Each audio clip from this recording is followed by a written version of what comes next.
This is the Voice of Turkey's English language transmission, broadcasting from Ankara in the 19-meter band between 1230 and 1330 UTC at 15,450 kHz to Europe. You can listen to us over the Turksat 3A and 4A satellites and on the internet at www.trt.net.tr through the Voice of Turkey link. Our email address is english@trt.net.tr. Following the news and the review of the Turkish press, the Voice of Turkey will present weekly analysis, Healing Spring, Did You Know That? But first, let's start with the news.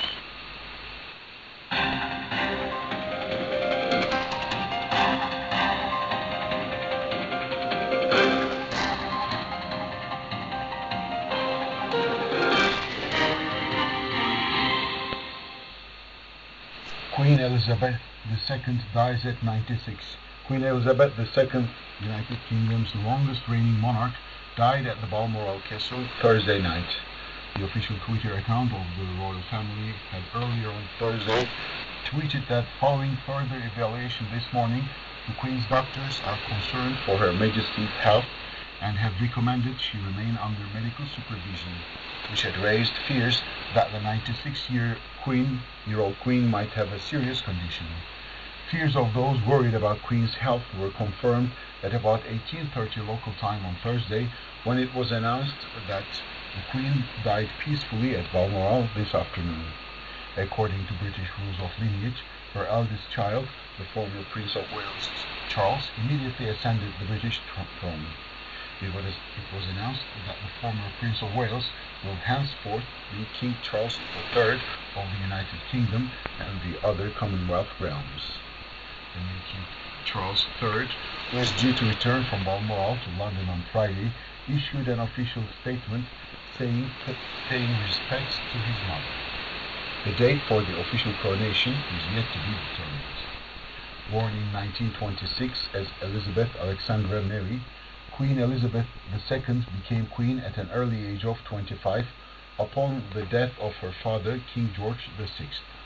Queen Elizabeth was the head of state of United Kingdom and some other former British colonies such as Canada and Australia. Celebrating her platinum jubilee at the end of May this year, marking 70th year of her rule at British throne, Queen Elizabeth II was the longest reigning monarch of Britain and the second longest verifiable reigning sovereign monarch in the world, only behind Louis XIV of France.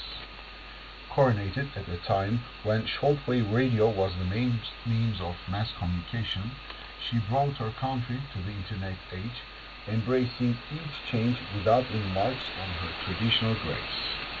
Queen Elizabeth reigned over the United Kingdom through difficult times such as decolonization, Cold War, economic crisis of the 70s, troubles in Northern Ireland, and most recently the Brexit and the coronavirus pandemic, while at the same time keeping the royalist sentiment high in spite of family troubles such as breakdowns of her children's marriages, death of her former daughter-in-law Diana, excursions of her sister, and most recently stepping down of her grandson Prince Harry as member of the royal family, and the relationship of her son Prince Andrew with the notorious American sex offender Jeffrey Epstein.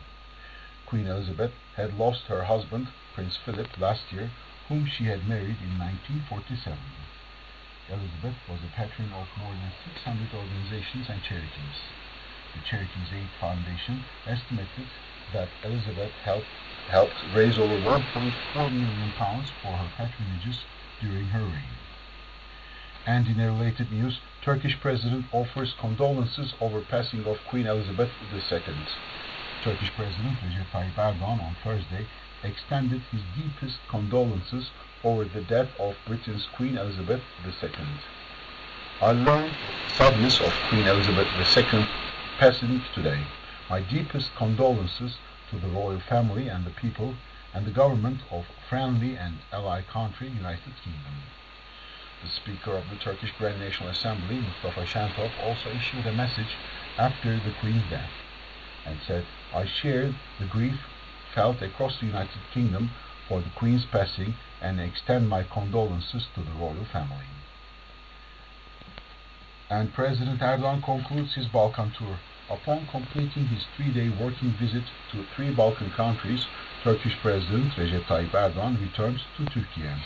After having official meetings with heads of states of Bosnia-Herzegovina, Serbia and Croatia in that order, President Erdogan, along with his delegation, returned to Turkey Thursday evening.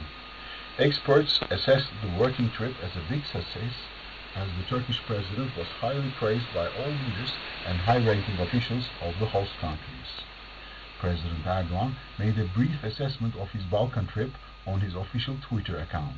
He said he completed a 3-day Balkans tour which consisted of Bosnia and Herzegovina, Serbia and Croatia, and shared a video compilation of his contracts along with the flags of Turkey and the 3 Balkan countries.